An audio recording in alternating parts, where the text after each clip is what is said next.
Hey guys, Freddy here. Welcome back to another Retro Adventures. The end of another week, the end of another poll. We've got a fantastic win for Kafer Dawn for 2300 AD.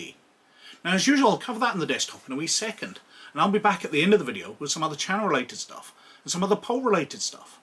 But before I do that, I'd like to take a moment to talk about my Patreons, who this week I've been told are incredibly lucky with their saving throws. And I'm incredibly lucky to have them, because their support makes all of this possible. So if you'd like to join them, and I sure wish you would, and help support the channel, or you'd like to gain access to these videos a week early, or you'd like to gain access to one of the other levels of patronage we've got, then the Patreon's in the description down below. If you click on that and check it out, it'd be very much appreciated. But anyway, let's have a look at Kafer Dawn. So, this is Kafer Dawn. It's for 2300 AD, or Traveller 2300 as it was a year earlier, because this came out in 1987 and is by Games Designers Workshop.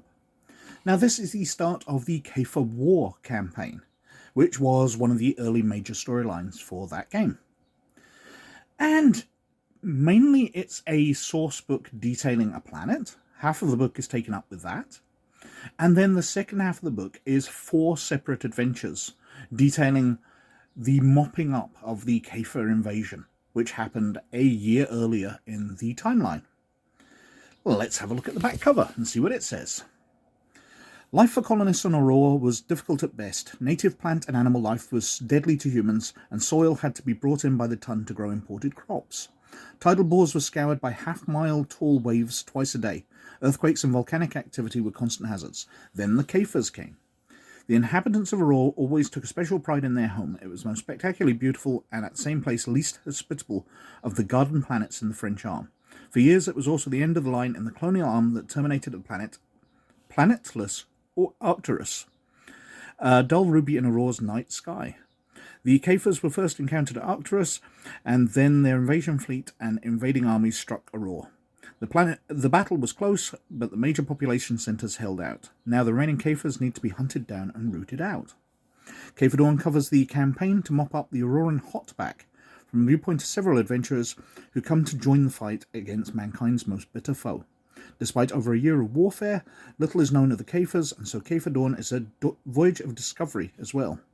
Are the Kafers necessarily are implacable foes, or can better understanding bring peace to both species? Kafer Dawn gradually introduces the players to Kafers over the course of 4 separate adventures, all included in this booklet, which form a mini-campaign, from the time the players ground ship on Aurore as raw recruits to the time they participate in the final drive against the last major groupings of Kafers in the hotback. They will gradually learn more and more about their violent but complex enemy. Designed by William H. Keith, development Fran Chadwick, Lawrence K. Wiseman, and Timothy B. Brown. Cover art Steve Venters, interior art Dan Panosian. And inside, well, it's nice and clearly laid out. In 1987, there wasn't too much clutter. I do like the headings and all that. It's nice and clear. So we've got an introduction. And then we're straight on to detailing of the setting. So we've got Aurore. Section is detailed to help the referee picture Aurore and the conditions there. So we've got world map and regions. Temperate zone. La Glacière. La Mer Scindante. This is French, and I do not speak French. The world map. Tithonus. Other moons. We go through different areas. Arcturus, Aurore in the sky, meteors, storms, tides, adapting to it, because it's a very long day. A typical Auroran 61-hour day can be charted as follows. Other differences, very minor. The flora radically different, with most of what pass for trees looking something like giant mushrooms. Coloured light blue to charcoal grey, even in stripes and patterns. We've got special problems, so massive tides caused by the Super Jovian Tionthas exerts a tidal pull on the planet. Radio interference, different wildlife, the Kafer rot. The Kafers have added a new biological habit to Aurore's ecosystem, one which promises to cause a great deal of additional harm. A fungal blight has been deliberately introduced to areas overrun by the Kafers. And then we're on to Aurora biology. So going over different types of life. Blade hoods, creep, land crabs, bloodsuckers. Then we've got the capital city, Tidal. Again, my pronunciation is terrible. We've got the business district, Old Town Domes, going through Dawn Town, Warehouse District. We've got different settlements around it. So Adams Ford, population 4,000. Bristow, population 1,900. Going around the different areas of the planet. Crossing the Equator River. Military forces available. And then we've got details about the Kafers. What the Kafers are doing on Aurore. Detailing out for the Games Master. The referees' information. Role-playing them. Their stats. We've got an introduction to the campaign. You know, why the players have come to the planet. Rumours of war. The atrocity at Arcturus. Setting everything up. The centre of the booklet is the map of the planet. I always did like these, that you could essentially cut them out and fold them up to create a rough globe. Really quite like that. Different areas around the capital city. The Western Plains, Transvaal, the Equator. Different information for the players, knowing the enemy, the Kafers, the Kafer soldiers, their hardware. Different vehicles that they use. Continuing detailing on the start of the campaign, adventuring on Aurore, arrival on Aurore, encounters. And then we reach the first adventure. So, waiting for the cavalry. Players have newly arrived on Aurore and need both experience and money, so they get a series of scouting missions. Now, it glosses over these quite rapidly. It mentions, the players should have a bunch of boring missions. The referee should run the players on a number of routine patrol and escort missions which do not result in combat at first. But it doesn't provide you with those. You've got to make that up for yourself. Acquaint the players with the general geography of Transvaal and standard operating procedure of the militia and TFL forces operating in it. But eventually they get sent off because a transmitter is broken down. And they encounter various ranches in the area where human farmers are, and that Kafers have started to overrun. While the players are at Kingsley Ranch, a band of 20 Kafers is sighted approaching from the north on foot. When they check the Clemens Ranch, they will find it overrun with Kafers. And basically they have to continue to the relay tower. We've got various characters that they might encounter. The Kingsley Ranch and the people there, what equipment's available. The defense of the ranch for the 20 Kafers attacking, the Clemens Ranch, and then the relay tower. And that's it. The adventure is over. The next adventure, I feel, is even more sketchy. The players are hired because a mine. A landowner has bought a mine, but he has to get resources out of it or he will lose his claim on it. So he hires the players. They need to transfer to Mount Phaeton, some 3,000 kilometers east of Transvaal. Number of investors put up money to open and develop mine, but until recently it showed no sign of paying off. And there's not much there. They will find Kafers there, and they get a chance to reprogram some of the mining robots and use them in combat, and they have to clear out the Kafers. It's as simple as that. There's not much in the journey. There's no role-playing there. There's just basically what equipment they can get and reprogramming the robots. And then we're on to the third adventure, Peace Quest, which, in my eyes, is the most detailed and best of the adventures. They are hired by Kathleen Russell, in charge of an expedition to capture a live Kafer, because the species is still extremely mysterious, and they want to get hold of one and find out what their motivations are, whether humans and Kafers could possibly get along. However, the expedition goes on, and at a point, they are told that the person running the mission, Russell, has disappeared. her assistant Dreyfus approaches, obviously distraught, telling them that she has stormed out of the camp, so the players must track her down.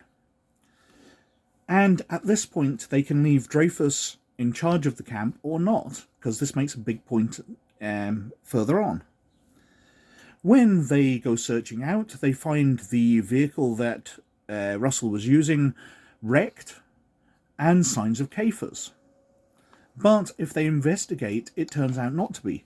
Dreyfus decided to get rid of Russell, kidnapped her, took her out, crashed the vehicle, and then when she was left helpless, the Kafers turned up, finding a vulnerable human, not knowing what's going on, so took her prisoner. So the players have to rescue her from the Kafers. However, if they've left Dreyfus in charge, Dreyfus will have abandoned the mission and taken everybody and all the equipment away by the time they return to camp. So they're not going to have access to much. It does mention that the speeder that was crashed, they get a chance to repair. To repair damaged hovercraft, difficult mechanical 10 minutes. So with their repaired speeder, they can attack the Kafers. There's 25 individuals, have 4 vehicles of Type 2. And you can attempt to rescue Caitlin. There's also a chance to capture one of the Kafers to complete the mission. However, it's not going to be successful as they planned, because the Kafer's not going to be helpful. It's going to be, it mentions, it will first be enraged and violent, quickly quieten down, become brooding and watchful. Persistent attempts to communicate with it, while its in quiet state, would probably result in the death of Dr. Albert Griffith, the expedition's linguist. So things don't go well. Then we've got Thunder Valley, which is a very short adventure indeed. Although I suppose you could pad it out quite a bit, but there's just not a lot of material. It's only 3 pages long. Basically, 5,000 Kafers have been spotted out in the middle of nowhere called Thunder Valley. And the players are sent to scout it out. So they've got a chance to go out, see the Kafer encampment, scouting the valley, the terrain, scouting roll results, and then they get to pass that information onto the military and help lead squads out in an assault on the Kafer positions. The military have a hover tank platoon, ramrod platoon with Kangaroo 4 hover APCs, etc. And there's a large battle, which isn't particularly detailed out, which will mop up the final Kafers. There'll still be occasional Kafers around, groups of 1 or 2, but they are done as a military threat on Aurore. And that's it. Now, the adventures are quite interesting, but they are so sketchy and basic. Only the 3rd adventure has any real information in it at all. The other ones give so much work to the games master to flesh out. You know, oh, they will go through lots of patrols and escort missions. And that's all it tells you. It doesn't give you more detail. While there's lots of interesting information on a planet, in a very interesting situation, having been attacked by the Kafers, defeated them, and now mopping up just isolated forces who are still left on the world, the adventures themselves just aren't up to much. So that was Kafer Dawn, and that won the poll this week with a massive 35% of the vote, dominating from about the first hour. However, as the week went on, the gap closed between it and the second place, Scared Stiffs for the Ghostbusters role-playing game, until Scared Stiffs ended up on 27%. If the poll had been open another week, perhaps Scared Stiffs could have won, but the gap was only closing very, very slowly, but it was closing. In joint 3rd position, we've got Your Own Private Idaho for Price of Freedom, and The Perfect Warrior for the Street Fighter role-playing game on 16%. And then way back behind was San Francisco Knights for Cyborg Commando on only 7% of the vote.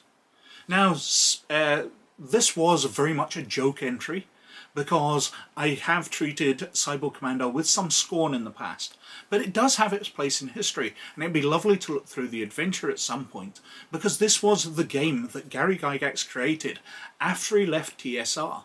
So they kicked him out and he wasn't allowed to do Dungeons & Dragons stuff anymore, so he came up with Cyborg Commando. And the game itself's really quite weird, but it'd be lovely to see if the adventures brought it back to some kind of good gaming sense. But alas, not this time. But anyway, they're all wiped out the poll as usual, and we're back to a retro RPG poll. And it's been a month since I've done any Shadowrun, so I'm going to let it back in, but let's get it out of our blood. This is going to be an all Shadowrun poll. So, first up, we've got New Seattle, which came out in 1999. Now, the original Seattle sourcebook came out just after the first edition of Shadowrun was released. But over the next decade, the world changed a lot. We had a lot of adventures, we had a lot of novels, we had a lot of sourcebooks which changed the world. So they released another Seattle sourcebook to update it all, and it'd be lovely to look through that. Next up, we've got Tier 10 Gaia, which came out in 1993. Now, this would be my choice, because it's a Nigel D. Findlay sourcebook, and Nigel D. Findlay did the best work for Shadowrun. I absolutely loved his stuff, and getting a chance to look through another of his sourcebooks, I would absolutely adore. But it's in your hands. After that, we've got Target UCAS, which came out in 1997. Now, this is a sourcebook about the entire country, which Seattle's part of, the United Canadian American States. So it'll be covering Seattle to a small degree and the rest of the country. It'll be interesting to have a look at that. After that, we've got Threats 2 by FanPro in 2001. So after Fazra had passed on the license, other people were taking control of Shadowrun, and the Threats sourcebook itself had some absolutely fascinating threats in it to the world. You know, spirits, diseases, terrorist organizations who threatened the world. And it'd be interesting to have a look at the second one. My memory is that it's not quite as good, but looking at an updated version of the world should be absolutely fascinating. And finally, we've got Augmentation, which came out from Catalyst in 2007. So we're getting far more recent, but it's a sourcebook of cybernetics, and shopping for cybernetics and weapons and equipment was always key to Shadowrun for me. It was very much a shopping game where you'd be buying all this stuff. And after Shadowrun reached almost 20 years old at the point, it had a lot of history of stuff which needed updated. So it'd be brilliant to look through and see how they updated all the massive source books, the books they brought out so many times before, and brought all that into the most recent version of Shadowrun.